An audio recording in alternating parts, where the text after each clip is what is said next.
This is on? Hare Krishna. Yeah, good. Just clapping is fine.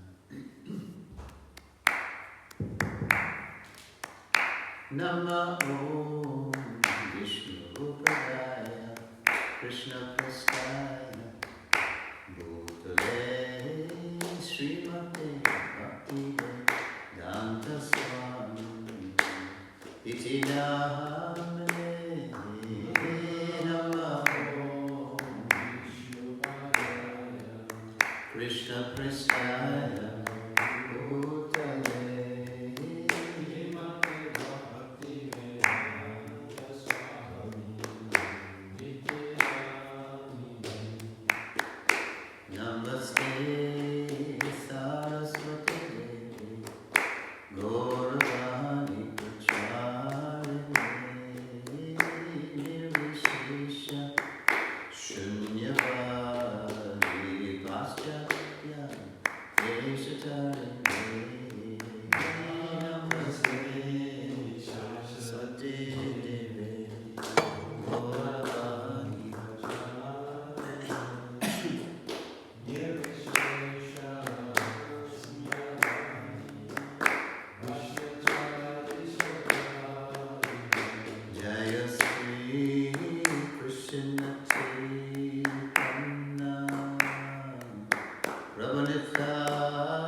Let's all say Namo Om Vishnu Padaya Krishna Prasthaya Bhutale Srimate Bhaktivedanta Swami Iti Namane Namaste Saraswati Deve Gauravani Pracharane Nirvishesha Shunyavadi Paschatya Deshatale Silvopad Ki Jai. Welcome back, Prabhus.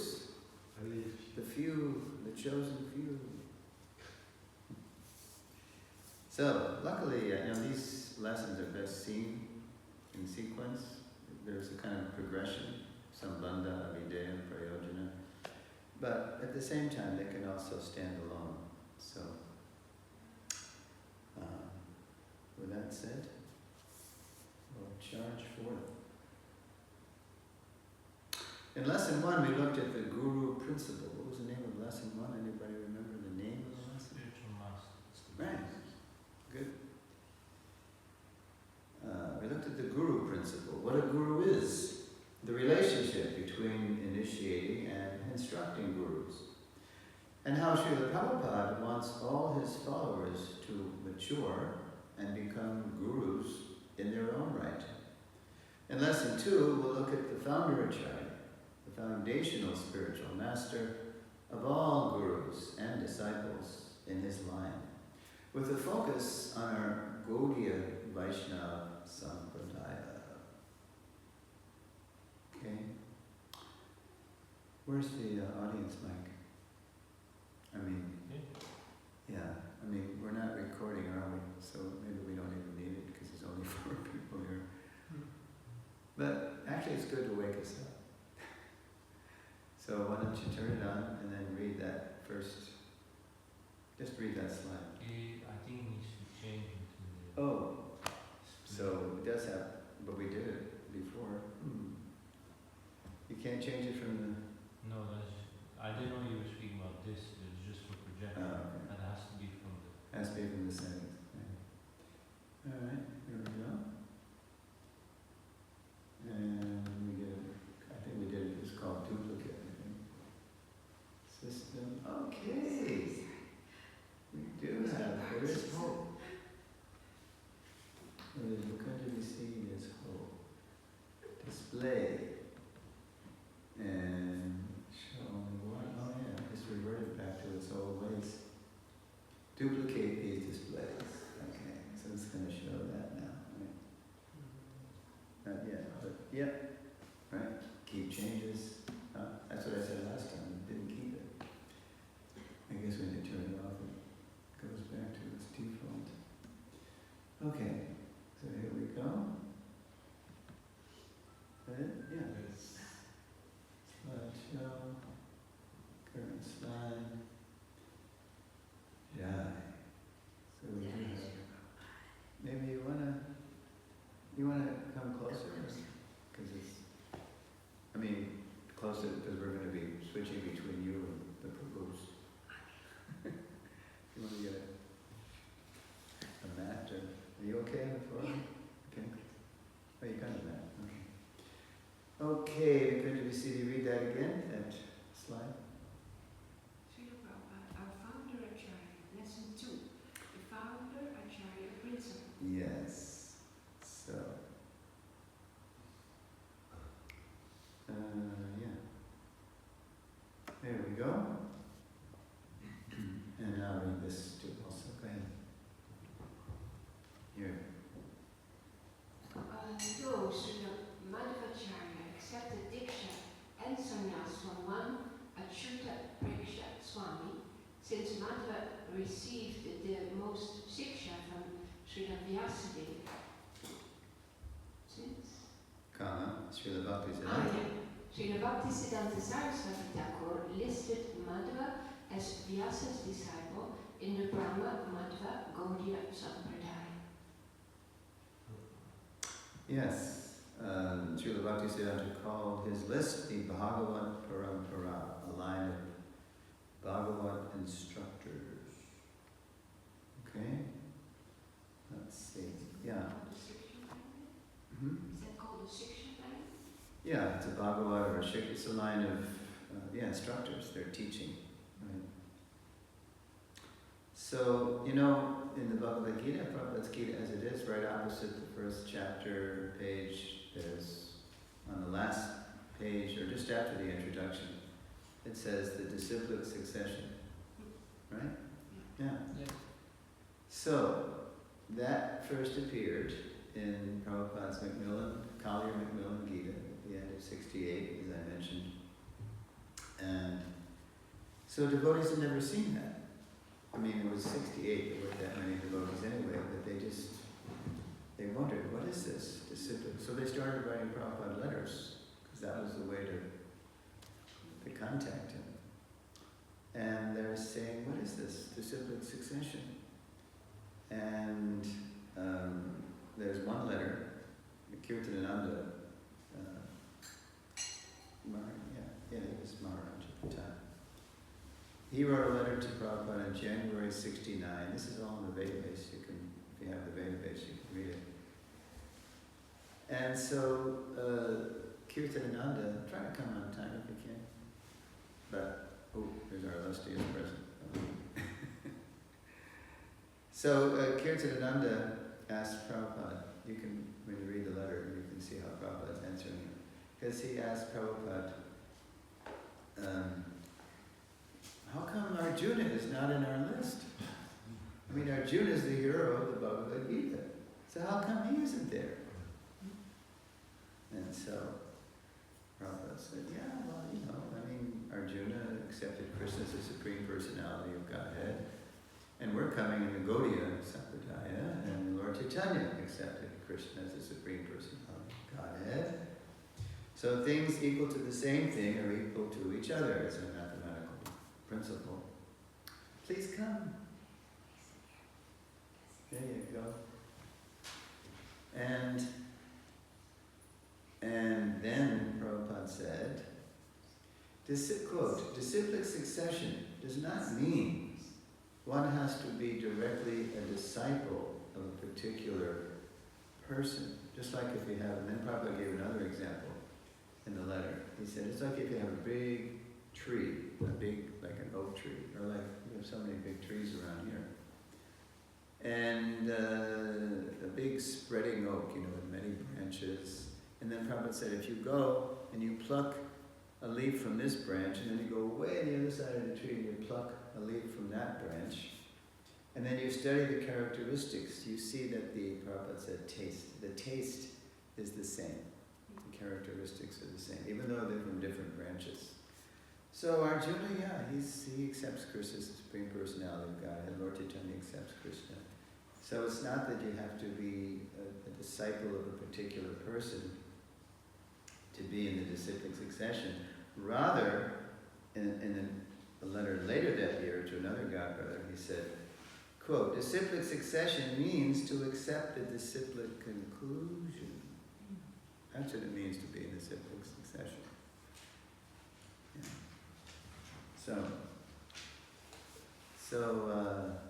Okay. So, Srila Bhaktisiddhanta called that parampara list, which he made. It's a list of prominent Shiksha gurus. And sometimes they overlap, sometimes Dikshas are in there. So in that, where is that? Okay, there we go. Yeah, so if you look at the list, it's Krishna, Brahma, Narada, Vyas, and then who's next on the list? Madhva. I mean, that's quite a leap. That's thousands of years. But Madhva, he took, because he was a special kind of person, he took the most shiksha from Vyas. He could do that. He could go up to Bhadravika Ashram. If we try to do that, we'll just freeze to death. Right? So, because Madhva accepted the most shiksha from Vyas, he's listed as, Bhaktisiddhanta listed as Vyasa's disciple. Although Madhvacharya, he had an initiating guru, Achyuta Preksha Swami. He took Diksha and Sannyas from Achyuta Preksha Swami. But Madhva's the prominent one. So Shiksha Parampara, Bhagavat Parampara includes both the, quote, book Bhagavat and the, quote, devotee Bhagavat. You read this in Prabhupada's purport to Nashtaprayeshva Bhadreshu, first canto, second chapter. And Acharya, who teaches the book by his personal example. Moreover, Prabhupada writes in a purport to Bhagavatam 10.2.31, quote, the Acharya Sampradaya is strictly bona fide because there are prominent examples of the teachings. Therefore, one must accept the Acharya Sampradaya. Otherwise, one's endeavor will be futile. Okay. So as we'll see in this lesson, okay, a reminder to come on time so you get the full taste of the nectar for which we're always anxious. As we'll see in this lesson, it is from the Acharya Sampradaya culture, a culture of exemplars, that the founder Acharya principle emerges in our Gaudiya Vaishnava line. So what we're going to do in this lesson is focus on the evolution of the founder Acharya phrase and its principle in our Gaudiya Sampradaya, how that evolved. Okay. And remember, at the end, there's plenty of time for questions, comments, and reflections. Okay, let's go to the Prabhuji's. You want to read the next? I was pointing at him, actually. Are you a guest? We all are guests, that's okay. Do you know, can you read Sanskrit? That's okay, it's only English, this one. Okay, why don't you just pass the mic back? I'm also a guest. I'm also a guest. Oh, okay. That's okay. This is good for newcomers and nityasiddhas too. We got a wide range here. Okay, let's see. Okay, first, do you know who that is? I guess you don't know, huh? Who knows who that is? Six Goswamis. Here we go. So this is called an organizational seed. I'm going to show you 4 seeds of the founder Acharya principle and how that seed finally fructified in the 20th century. But here we go, way back in Lord Chaitanya's time. So, can you read that?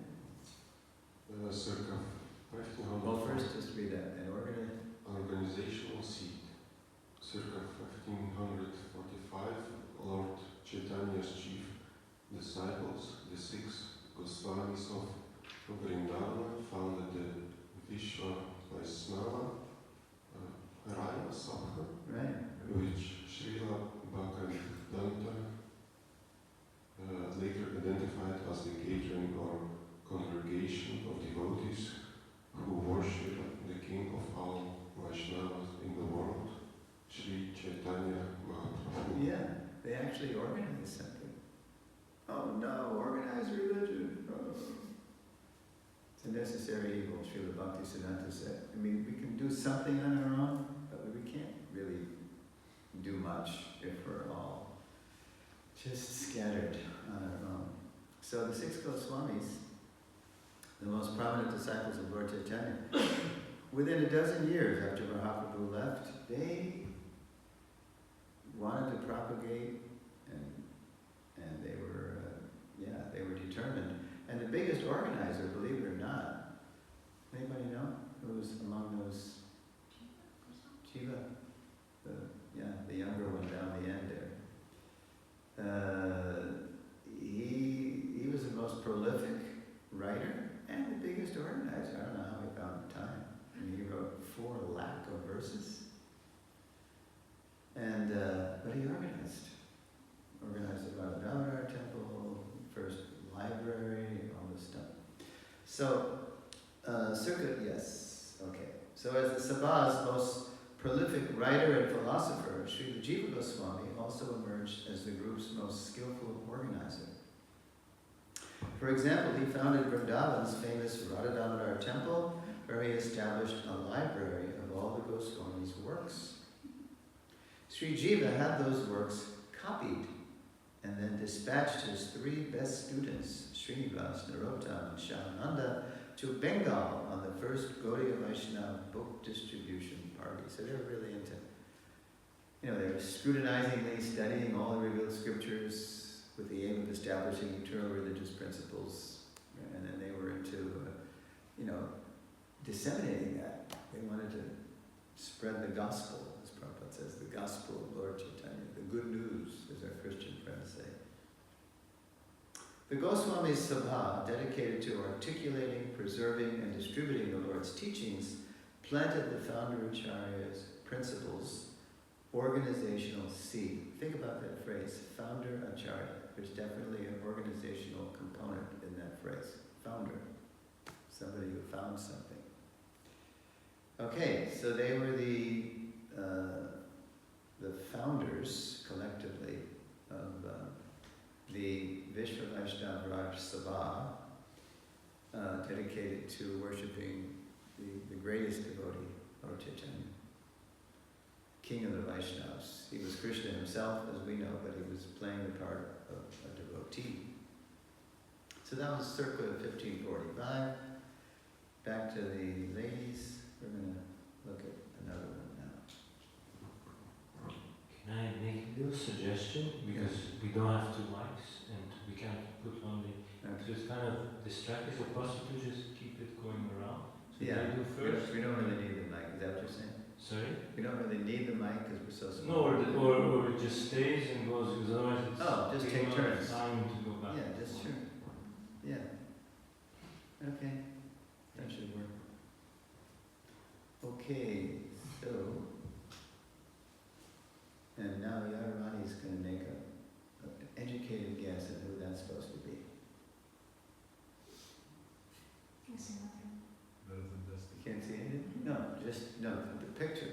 Who's that supposed to depict? Rupa Goswami? Yeah, good guess. Okay, so, let's see. Yeah, I have to read and then you're going to read in a second.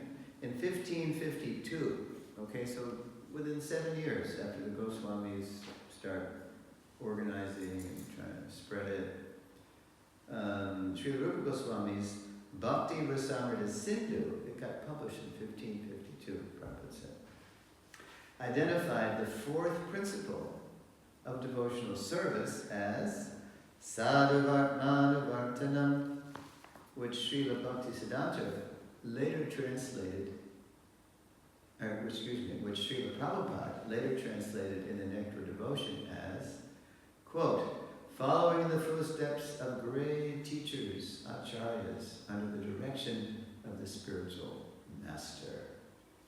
Okay.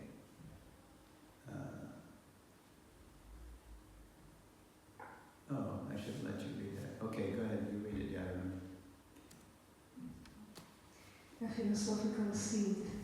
In his Bhakti Rasamrita Sindhu, Srila Rupa Goswami identified the fourth principles of devotional service as sadhu, vartmana, which Srila Prabhupada later translated as the nectar of devotion as following in the footsteps of great acharyas, teachers, under the direction of the spiritual master. It's from Bhakti Rasamrita Sindhu. I don't have to read that, that's okay. Okay. We'll just see that. Yeah, Prabhupada is saying that in the NOD, page 53, and even earlier than that in his introduction. On page Roman numeral 21, Prabhupada writes, in our mental activities, we should always try to think of Krishna and try to plan how to please him, following in the footsteps of the great acharyas, that phrase again, and the personal spiritual master. As the series goes on, you'll see how Prabhupada makes this distinction again and again. As I said to Vasutama, this morning, there are gurus, and then there are gurus. Yeah, there's a difference between great acharyas. Prabhupada wants us all to become acharyas, but not to try to imitate him. Okay, and the personal spiritual master. So I call this a philosophical seed. This is a philosophical distinction. In lesson 1, we learned that initiating and instructing spiritual masters are like parents and relatives, respectively. As a child may see his parents and relatives as everything at first, then matures to see them in perspective, so a disciple may initially see his spiritual parents and relatives as everything, then matures to appreciate them in relation to the great acharyas. Think about that. Like when we're so small, we just think our parents are everything, because they are. I mean, we're lost without them. And then as we grow and we're ready for school and we go through the whole maturation process, if they're good parents, they introduce us to people even greater than themselves, although they're always our parents. Radhadesh Maharaj gives a nice example that if you're on a big mountain, say you're on Mount Everest, you know it's big. You can see, wow, this is big. But then when you go down the mountain and you get some distance away from it, then you look at it, whoa, that's way bigger than any other mountain in the Himalayas. So it's like that. With the passage of time, we're getting more and more perspective on Srila Prabhupada. And he's not simply a regular guru, an ordinary guru, a personal spiritual master. He's a great Acharya. To help us understand this philosophical seed of the founder Acharya principle, we will now hear how the Acharya Sampradaya culture, the line of prominent Shiksha exemplars who make up our disciplic succession, inspired one famous disciple to beg his great guru to bring him closer to their foundational Acharya. And it was Bhakti True Maharaj who gave me this idea to do this. And so we're going to look at, okay. So on the left, that's supposed to depict Narottam Das Thakur. In the center is Sri Rupa Goswami, famous pastime there with Radharani in the background. Then on the right, this is depicting Lokanath Maharaj, who was Narottam's Diksha Guru. So let's hear the story behind this. Okay. Before the Gaudiya Vaishnava saint, Srila Narottam Das Thakur, was born, Lord Chaitanya told Lokanath Goswami, quote, "Within a short time, a prince named Narottam will become your disciple." Mahaprabhu made this prophecy to Lokanath before Narottam was even born. He will be a gifted devotee, full of love and devotion, and empowered to save the fallen conditioned souls from hellish life. His enchanting, beautiful kirtan will melt even wood or stone. That's from a Gaudiya literature called the Narottam Vilas. So that's what Mahaprabhu told Lokanath. But then, after Mahaprabhu disappeared in what year? 34. Close. After the Lord left this world, however, Sri Lokanath was so distraught that he withdrew from public view. He was just so devastated when Mahaprabhu disappeared, and vowed never to accept disciples. It was just too, he just wanted to, he felt that he just had to retreat into his own bhajan. So,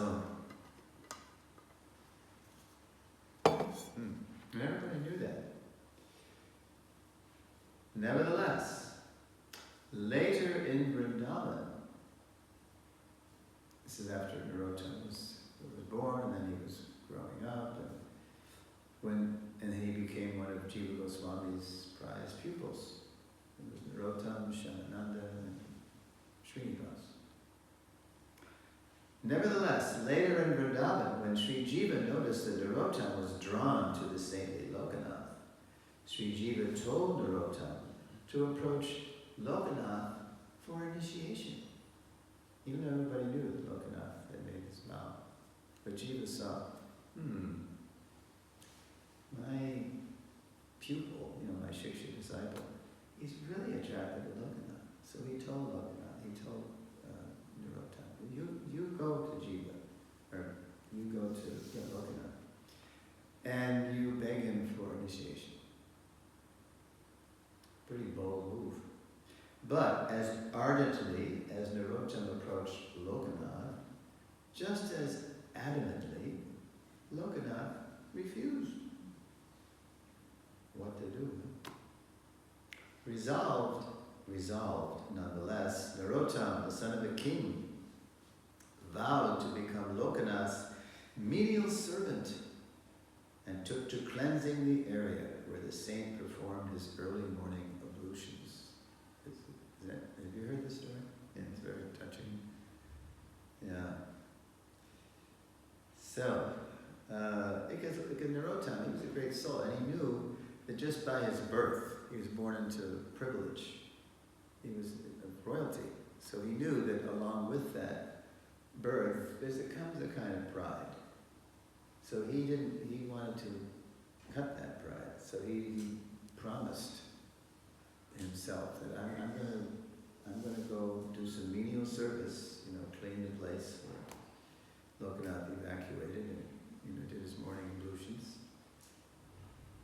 And so he did it. He knew Lokanath's habits, so he got there before Lokanath did, to make the earth nice and the water nice and the whole place clean. So absorbed was Lokanath in his solitary Krishna bhajan that he scarcely noticed someone was daily cleansing his ablution area.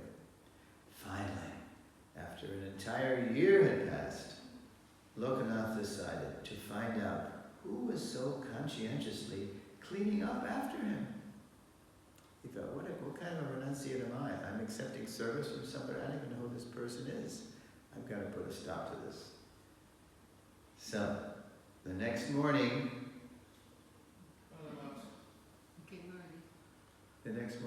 the fellow in black showed up. Come on. All right. Have a seat. The next morning, Lokanath came earlier than usual and hid behind a tree. When Narottam approached, Lokanath saw who it was. Narottam, it's you!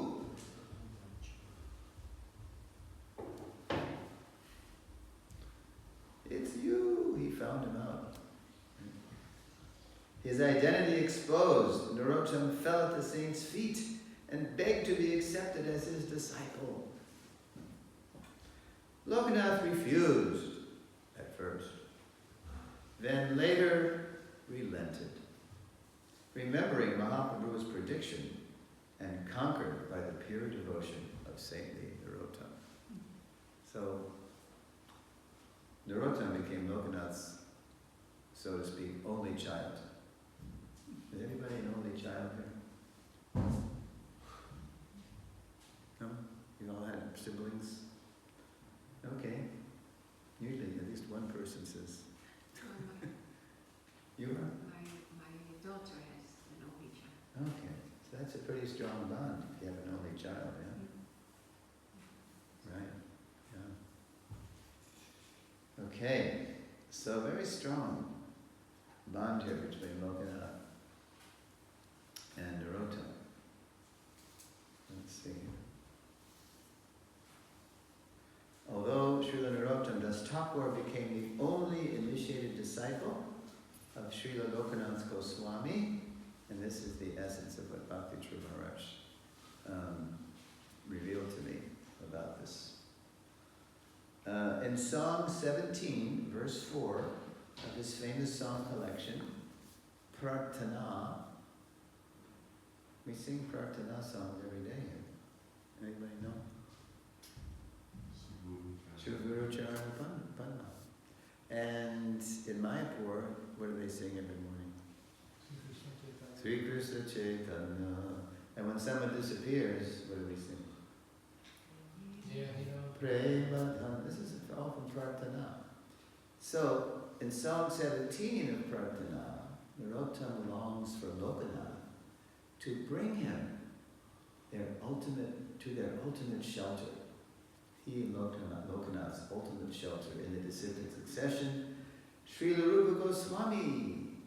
And now the mic is with the ladies, and we're just going to go around. Here we go. Oops, I didn't put this on a slide. Oh no. Okay, this is a great example of how this version needs work. Yeah, I have a note here, add slide, okay. Got it. I'm just going to have to say it. Sorry, but you're up next time. Here's how the stanza sounds. I'll try not to butcher the Bengali too much. Prabhu Lokanath kami sange lanyanjali Shri Rupera Pana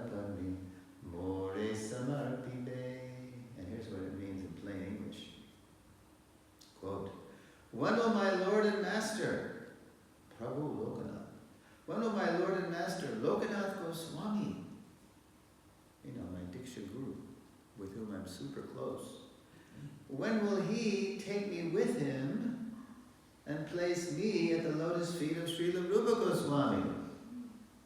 Wow. Now in his commentary to C.C. Adi 5.203, Prabhupada writes, quote, Srila Rupa Goswami is described as the Bhakti Rasa Acharya, or one who knows the essence of devotional service. His famous book, Bhakti Rasamrita Sindhu, is the science of devotional service, and by reading this book, one can understand the meaning of devotional service. So as, quote, the chief of the six Goswamis, and that happened in 1552, as soon as Rupa published Bhakti Rasamrita Sindhu, even though he wasn't the most renounced, or the elder, or the most prolific, as soon as he published that book, all the Goswamis hailed him as the chief because he was the most expert. Please phone off. Thank you very much. Thank you. So he was the most expert at relishing the mellows of bhakti. So they all hailed him. You're the chief? You? Yeah.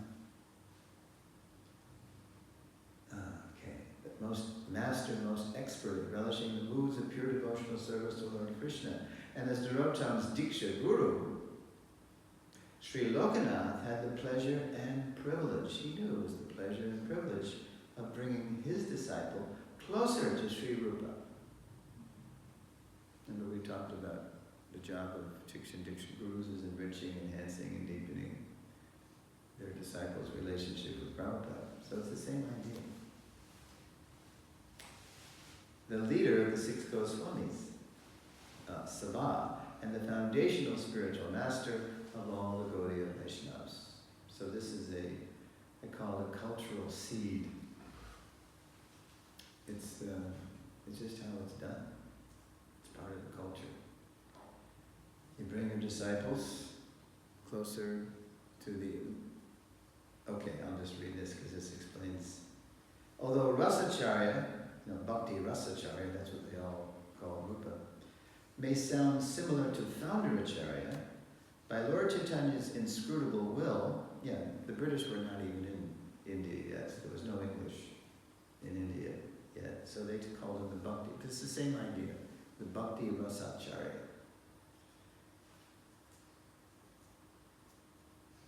So,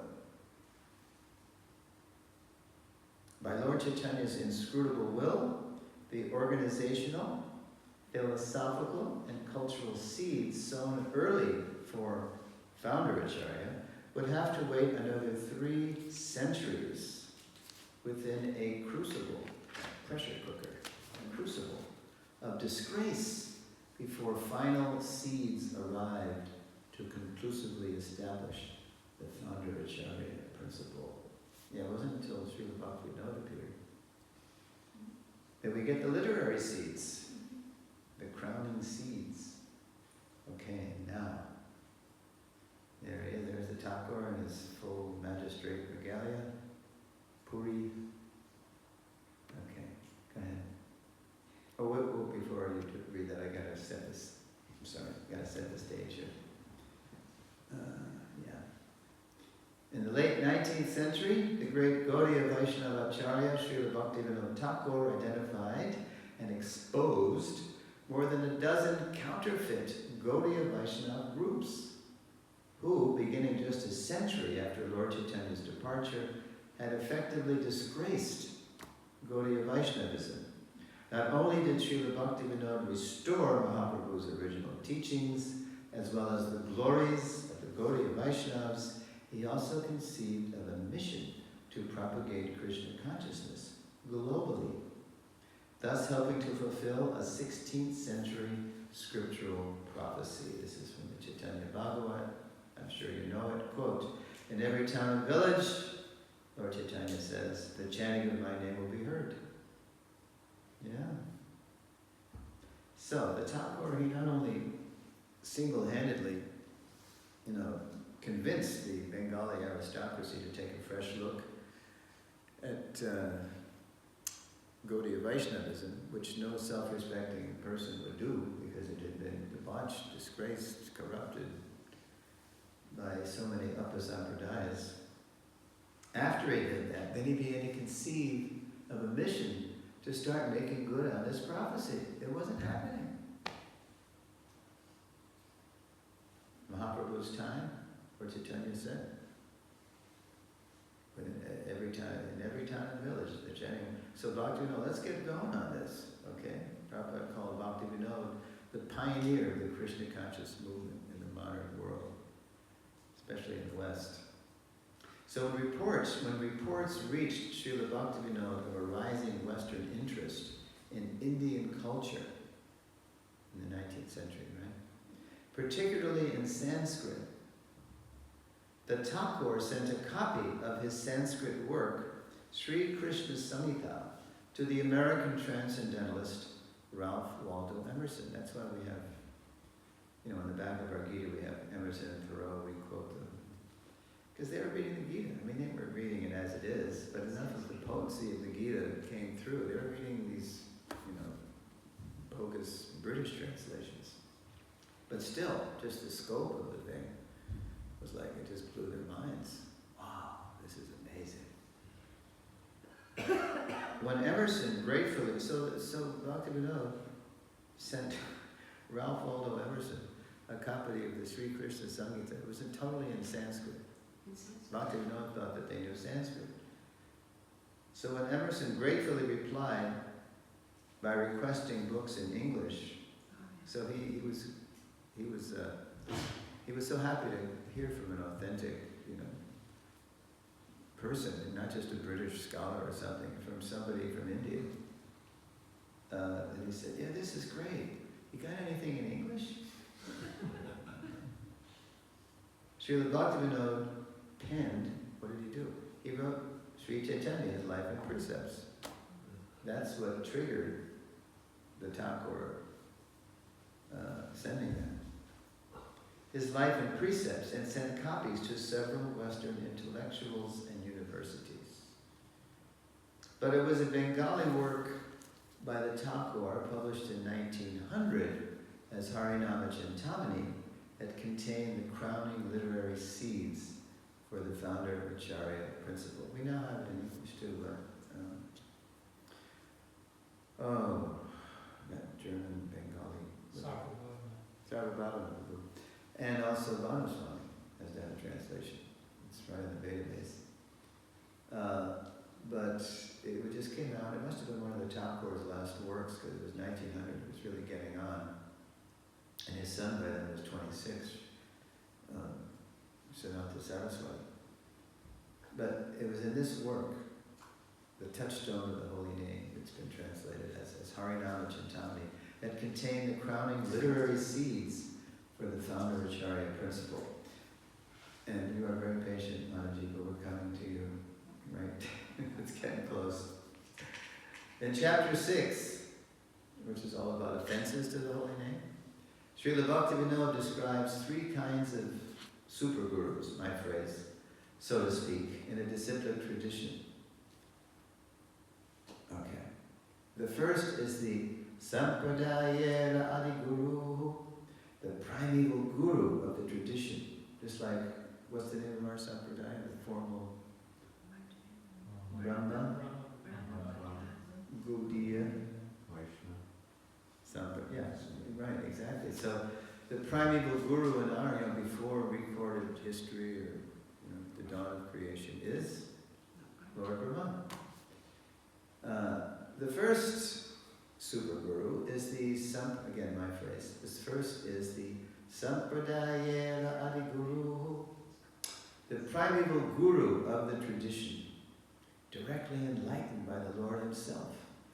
The second are the Shiksha Guru Pratishtita, greatly revered preceptors who keep the tradition's teachings intact over long spans of time. But, here it is. I'm just reading what Mataji's going to read to make sure it's the right. Okay. Yes. However, over long spans of time, but when the Thakur identified the third guru, super guru, he described him in the superlative. Okay, here we go. Annaji.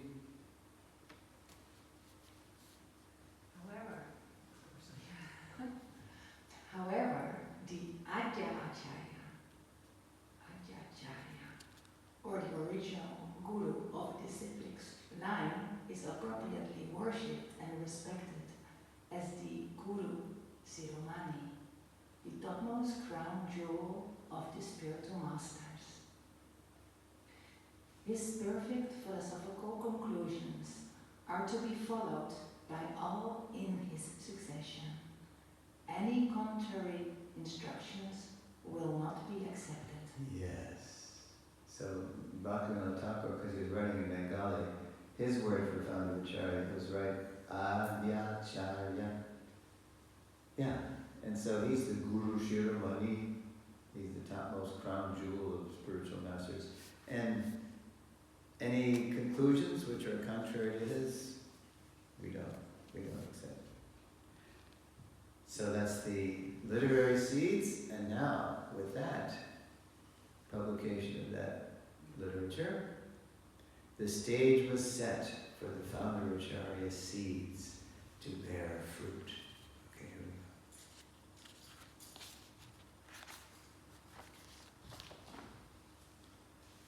go. So the next section is called The Seeds Bear Fruit. In the 1880s, while envisioning a worldwide Krishna consciousness movement, Srila Bhaktivinoda revived the Vaishnav Raj Sabha, that original Goswami's organization, and launched a Bengali spiritual journal, Sajjana Toshini, you might have heard of that, which means in English, for the satisfaction of the devotees. 4 decades later, so that was in the 1880s, so in the 1920s, Srila Bhaktivinoda's illustrious son, Srila Bhaktisiddhanta Saraswati Thakur, reimagined the Sabha as the Gaudiya mission. And transformed his father's journal into The Harmonist, an English language periodical with Srila Bhaktisiddhanta's scholarly disciple, Professor Nishikant Sanyal, as the journal's co-editor. So let's see how that looks. Yeah, there it is. There's The Harmonist. Number 1. So it's a continuation of Sajjana Toshini, but by now English has become the rising star of languages. It's beginning to dominate because of the British imperialism, basically conquering everything and introducing English everywhere. So Srila Bhaktisiddhanta was keen for his educated disciples to become expert in English, spoken and written English, and so he started a journal, and he had his scholarly disciple Sanyal be the editor.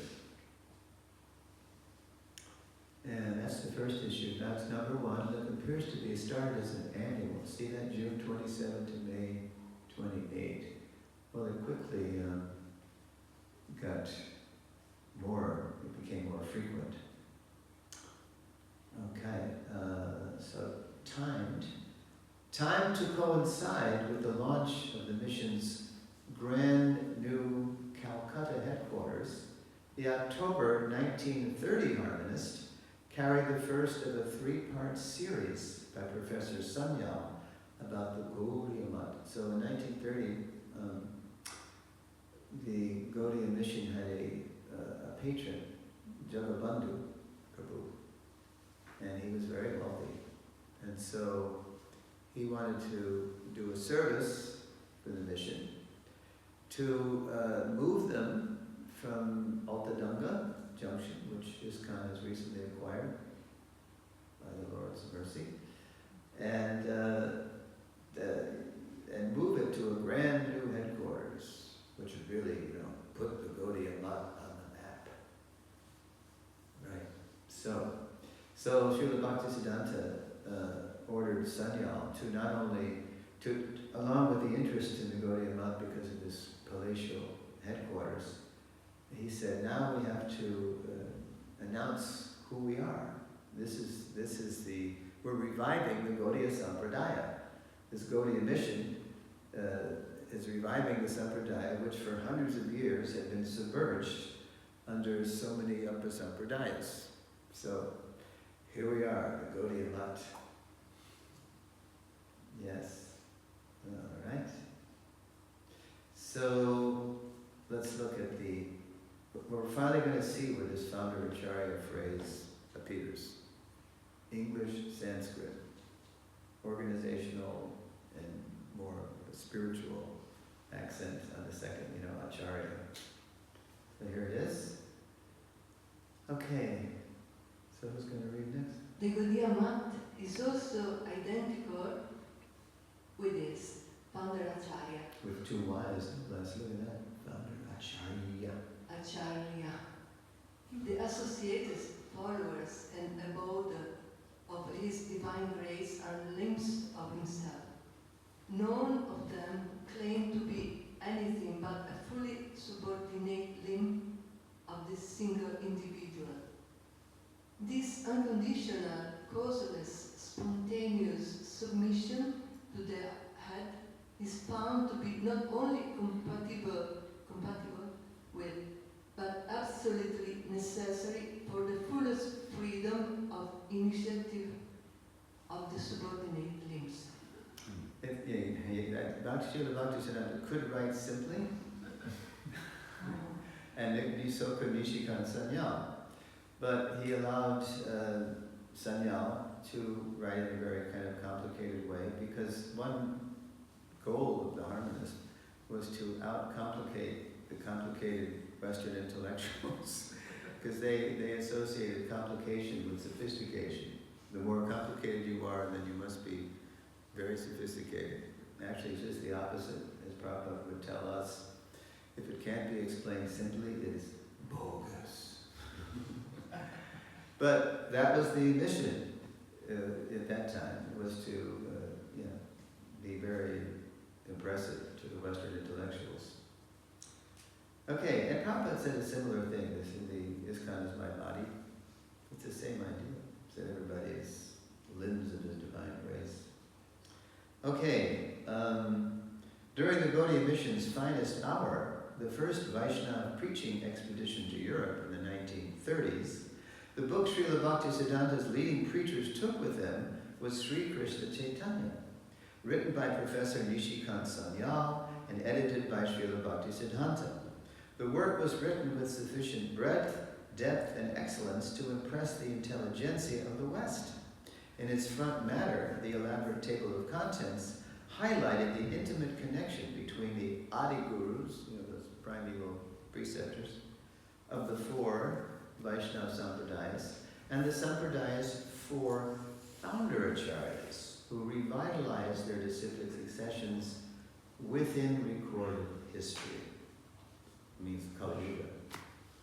When writing comes in, that's when people think human beings got civilized. Actually, it's when people their memories started to degrade, so we couldn't remember anything. We had to write it down. It's just the opposite, actually.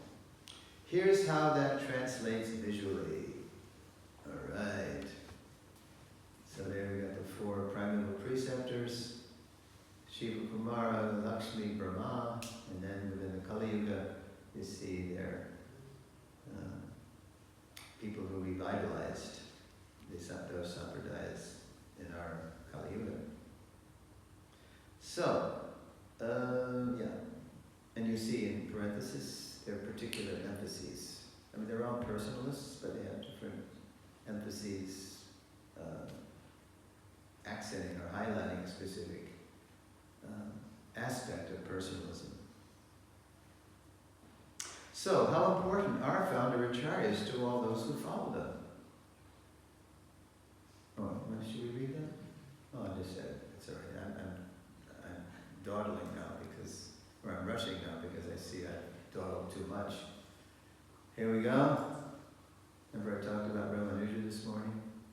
And there's Bhadva, and now we're going to have somebody read. Oh, yes, copy that. Or as you like. Here we go. Founder Acharyas provide the core identity and foundational relationship for everyone in their disciplic lines. Srila Ramanuja Acharya and Srila Madhva Acharya are outstanding examples of the preeminent position of the founder Acharya in the Guru Parampara. Since Srila Bhaktisiddhanta had founded but a branch of the Gaudiya Sampradaya, itself but an extension of the Brahma-Madhva Sampradaya, he knew many would consider him presumptuous if he applied the Sampradaya title to himself. He knew that. Also, he could see what was going to become his own mission. For the written record, however, Srila Bhaktisiddhanta did allow Professor Sanyal to confidently refer to him as the Gaudiya Mission's, quote, founder Acharya, within the pages of the Harmonist.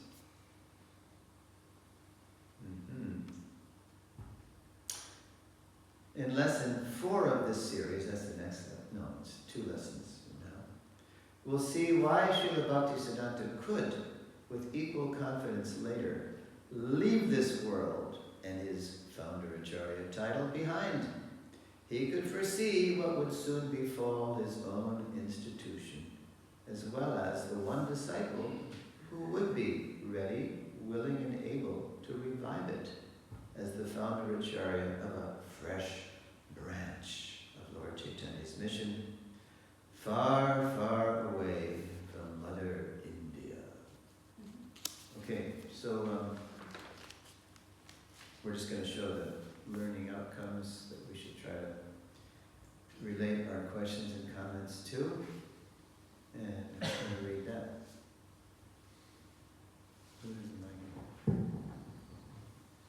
Lesson 2. Founder Acharya principle, learning outcomes. By now we should be able to explain how our disciplic succession is a line of Bhagavat instructors. Identify the organizational seed of the founder Acharya principle. Identify the philosophical seed of the founder Acharya principle. Identify the cultural seed of the founder Acharya principle. Identify literary seeds of the founder Acharya principle.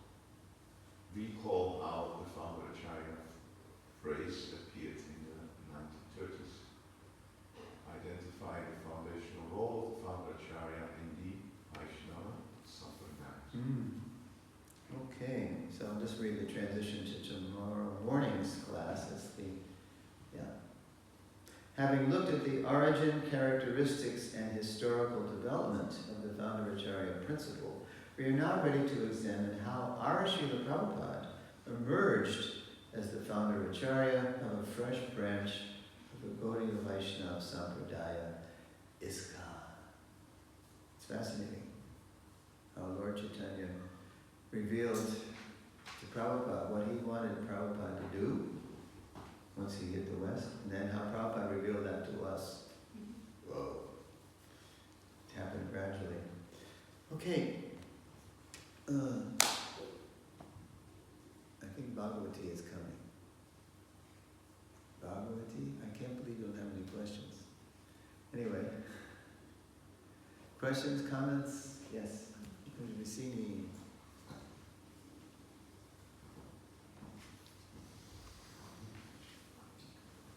Simple explanation of because I was seeing the title under Srila Bhaktisiddhanta and under Srila Prabhupada, the Parananda Parivrajikacharya. Where is that? On the pictures. On the pictures? Before, here. Oh, yeah. Right? Is that it? I can't even see that. I mean, on Prabhupada's anyway, it's there. Yeah, well it says Ashtatara. Yeah, it says something. Or maybe it's also another picture. I think that was added, and yeah, Prabhupada liked certain pictures of himself, and he said, especially the ones that my godbrother Bhargava, BBT photographer, the late Bhargava Prabhu, took of Prabhupada at the Manor. on the south lawn.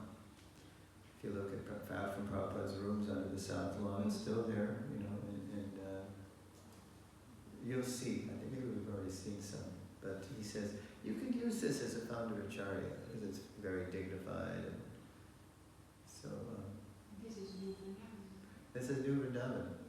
Remember I said you were sitting right where I was? Yeah, this is during that talk. Prabhupada's describing what a spiritual master is. So what about? What is the exact meaning? Because we use it in the Premadani prayers also. Ashtatara Shakti? Paramananda Parivrajikacharya. Paramahamsa Parivrajikacharya. Yeah. Well, Parivrajaka is it's literally walking around. It's an acharya who travels around, you know. In Prabhupada, you'll see in a future lesson how Prabhupada took that to the ultimate, you know, he was a jet age Swami. He was around the world 14 times in 12 years. Circled the earth, covered the earth. And Paramahamsa, yeah, he's beyond. Yeah, Paramahamsa don't usually preach, but he's not only a Paramahamsa, but he's a Parivrajikacharya. So he's a swan-like Paramahamsa, he's a supreme swan-like person, topmost swan-like person. But he's also preaching out of compassion. Yeah. Jaya Vishnupara Paramahamsa. Ashtotara Shata. You want to know that? 108. Comes from? Hmm? So 108 comes from? Comes from 108 gopis. I'm not even sure. 108 Upanishads. It's some kind of auspicious number. And and then we're going to see in future lessons how Prabhupada got the name Bhaktivedanta. Maybe you already know, but it was awarded to him. It was a title, and he humbly accepted in 1939. Okay.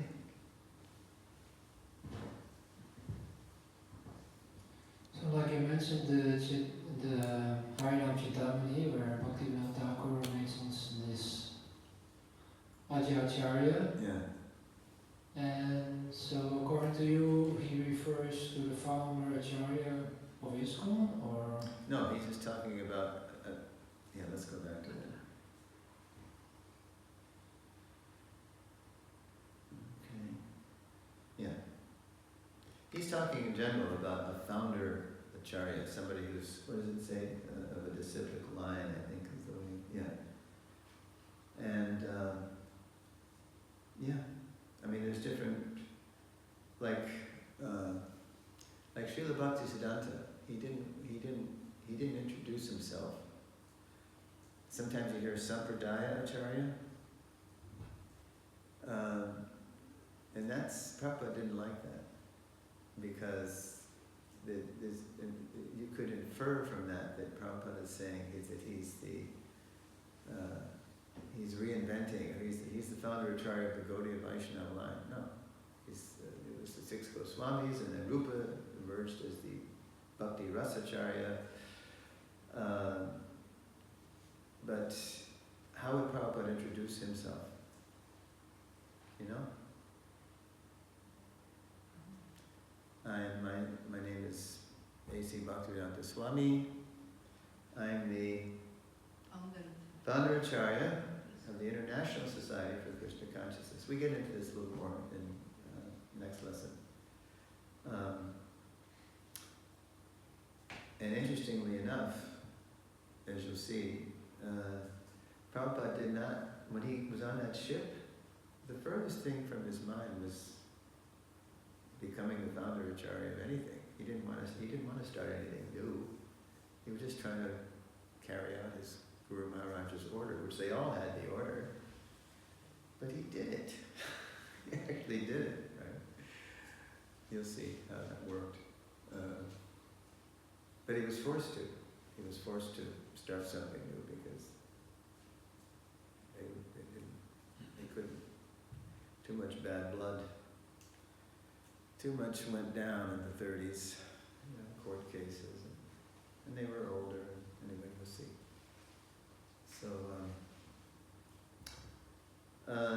just means founder of Acharya, founder, and you'll see Prabhupada writes this in Adi Lila, how ISKCON is a branch of the Gaudiya, of the Bhakti Kalpataru, Lord Chaitanya's desired tree of devotional service.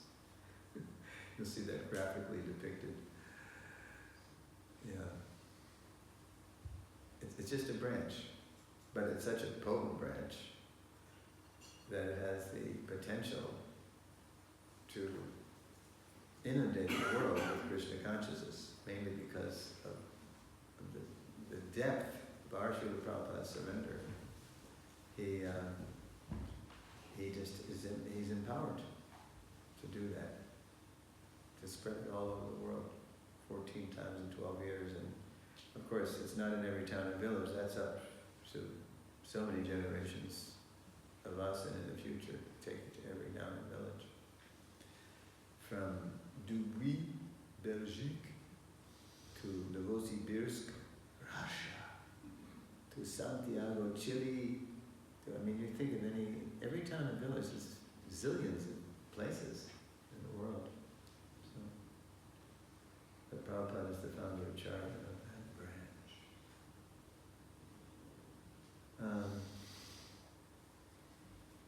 Is that right? Did I answer? Yeah, because we emphasize Srila Prabhupada's position above other positions as founder acharyas. He's the founder of Acharya. Is that because we emphasize Prabhupada's position because we are ISKCON, or is it really meant for everybody to accept Srila Prabhupada as the Senipati Guru or the Senipati, the one who fulfilled the prediction of Chaitanya Mahaprabhu? Okay. Chosen one, Sure. Yeah, that'll be. I hate to keep postponing this, but it comes up in future lessons. Yeah. But at least in ISKCON, he's ISKCON. No matter, and sometimes people complain. You mean there's no more? What if no more Nitya Siddhas, no more Shaktivesh avatars, no more Mahabhagavats? So I say, no, we need people like that. Maybe they're already here. But if they're really authentic, if they're not just self-proclaimed avatars, whatever, Mahabhagavats, then what will they do? They will be so happy to cooperate with Srila Prabhupada's mission. They'll just be super empowered. We know devotees in this movement who are doing amazing things. Because purity is the force, and as pure as we are, Krishna just empowers us to do amazing things. But we have Radhadesh.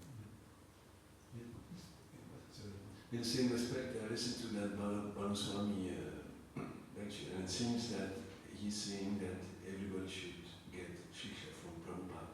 Yeah. And that's the main thing, and then the other should line up with that. Definitely. And shiksha is the dominant thing. Shiksha seems to be about diksha. Both. Is the essence. Is Gita 4:34, famous verse. What is the verse? Tadvidhi Upadekshanti. You know how Prabhupada renders the synonym there? Or word for word? Not synonym, word for word translation. They will initiate. You know how he says it in the translation? The self-realized souls, plural, can impart knowledge unto you because they have seen the truth. The essence of initiation, the essence of diksha is shiksha. It's the removal of ignorance. It's the transference of transcendental knowledge. Yeah. So shiksha is, and again, like I said this morning, what do the Ramanujis do? They study the Ramanuja's books, they worship his Murti, they prosecute his Vishishta Dvaita mission. So all these people who are more than welcome in ISKCON, all these empowered souls coming from higher regions. Even Urmila is coming soon, right, to Radhadesh. She wrote that book by Kunta children, right? You know this book? Remember the book? Maybe you don't know it. It's called By Kunta Children. It's all about how to homeschool your children in a Krishna conscious way. So that title, By Kunta Children, she took from a letter that Prabhupada wrote to my god sister Arundhati. These are not ordinary children, they are Vaikuntha children. They've come to finish up their business. Right? So we must give them so much care. So, yeah, you have so many great souls. I mean, the son, so to speak, of Prabhupada's Shiksha has created so many moons. Many moons, Giriraj Maharaj wrote that book, many moons. And there's supposed to be more, we need more moons. So many generations of moons. Yes? Another question that some start speaking about the Brahma Mala Bhagavadya ISKCON Sampradaya. ISKCON? ISKCON Sampradaya. Did you hear about No, that's what I meant, but this is not, we're not starting a new Sampradaya, but we're a branch, as Prabhupada said, of the Bhakti Kalpataru. We're a branch, but that branch, again, is so potent because of the unprecedented, radical, absolute surrender of Srila Prabhupada to Srila Bhaktisiddhanta's order, that it's got the potency. Look what he did. I mean, he didn't sleep. He just sacrificed so much. As he would say to Harishari Prabhu and Sri Kirti, my desire is to spread Krishna consciousness everywhere at once. No wonder he couldn't keep up with them. We could have been his grandchildren. We were like, wherever he arrived, he just instantly adapted to the time. He didn't know jet lag, or if he knew it, if he felt it, he didn't let it stop him. It's midnight? No, it's time to translate. It's 6 a.m. Oh, it's time for the morning walk. It's noon. It's time for the massage and reading of the letters and then the bath and then prasad. It's 4 p.m. or 6 p.m. It's time to greet the guests. We just kept going. It was a selfless weave, a seamless weave of selfless service. It wasn't like our days and nights. It was just like super empowered because of super surrender.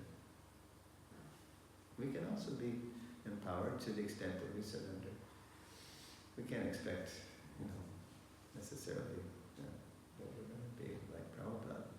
No, that's the imitation. That's what hurt us in the 80s. But we can, to our capacity, we can surrender and do wonderful things also. Yeah.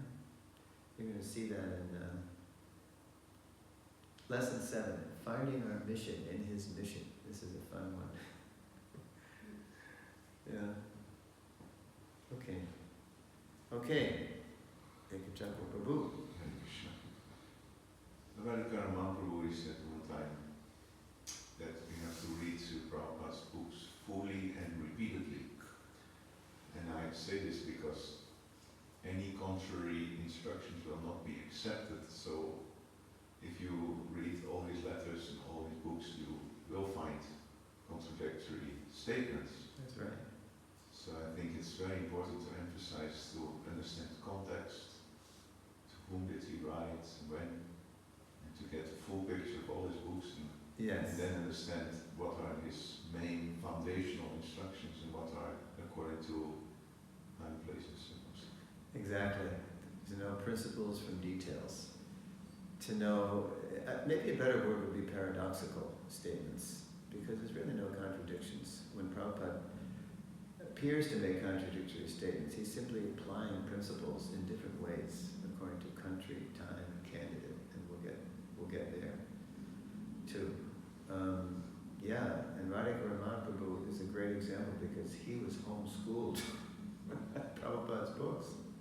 That was the core curriculum that has Arudha been here? His mom, has she been here? Yeah. Oh my God. I finally met her. I once made a Gita course that I wrote for college students. before, so I advertised it in the ISKCON World Review before the internet and all that. So she was the only one that answered the ad. And nobody answered, so I said, "Oh, Mataji, how old is your son?" "He's 10, Prabhu, but he's very bright." 10. Look, I wrote this for college kids. I mean, maybe you should wait at least. So she said, "He's very bright, Prabhu." So I said, "Okay, well look, nobody's answered the ad. Maybe this is some prodigy or something." And I didn't know him. Ravi Gupta, I didn't know him.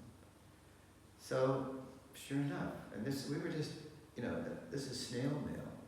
I was sending him lessons on a kind of, at the time, kind of a revolutionary course I was writing on the Gita.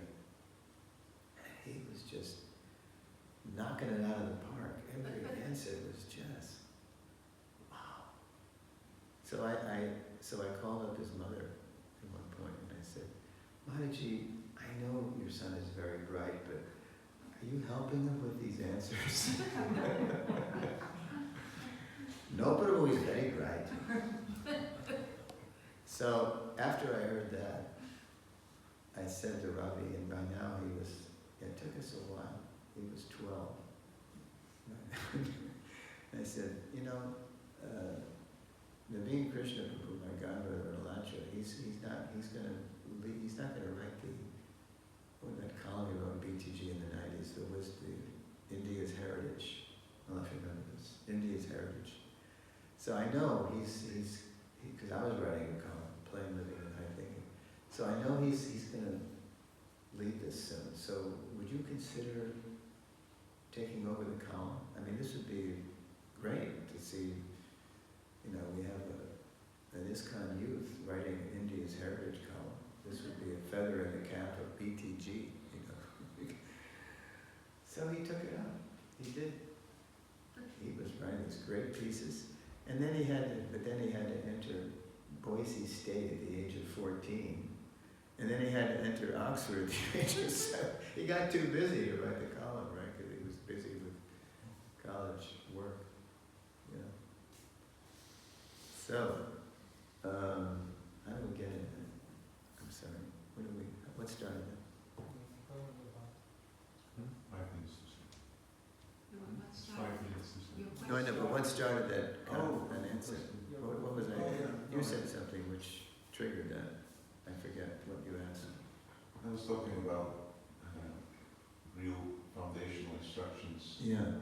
And Right. and understanding the less loaded instructions in context. Yes, definitely. It's so important. Because we see GBC, there's so many parties within the GBC that disagree with each other, disapprove visions of each other. It's not so, it seems very straightforward. Anything contradictory to the instruction of the founder Acharya should be rejected or should not be accepted. That's not so. Yeah, but it's no small thing to know what Prabhupada means by what he says in different contexts. We tend to hear Prabhupada according to our desires. We tend to wrench it out of context. What do they call it? Confirmation bias. And just use it. See, Prabhupada said this.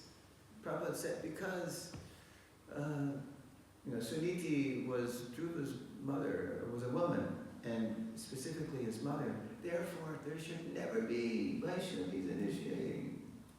Oh yeah, okay, that's a pretty slim peg to hang a whole philosophy on. Prabhupada also said many other things, too. So, before you, wave the banner of that verse, you better read other things he said. Yeah. So, okay, so tomorrow, is there any other things? Yeah, we're going to look at what I call the final lesson in Sambandha portion of our seminar is called Our Srila Prabhupada. Is that what it is? Yeah, Our Srila Prabhupada. And again, it's going to show how Lord Chaitanya revealed Prabhupada's mission to him, and then how Prabhupada revealed that mission to us. obscurity to Swamiji, to only he, to Prabhupada, to Founder Acharya. It's a whole evolution of Prabhupada revealing his position to us. And he knows it can't come from him, it's got to come. When we're ready to understand who he is and what he wants, then he reveals. He knows who he's dealing with. You'll see it in the West. People who don't know, up from down. Especially the counterculture people in my generation. And where we had come from. Yeah. So it's very fascinating. Anything else before we sign off? Well, thanks for coming. And yeah, I know, I'm sorry. You were at your B&B business. You're at your business. But anyway, come if you don't have any excuse, come on time and we can have more fun. All right. Srila Prabhupada ki.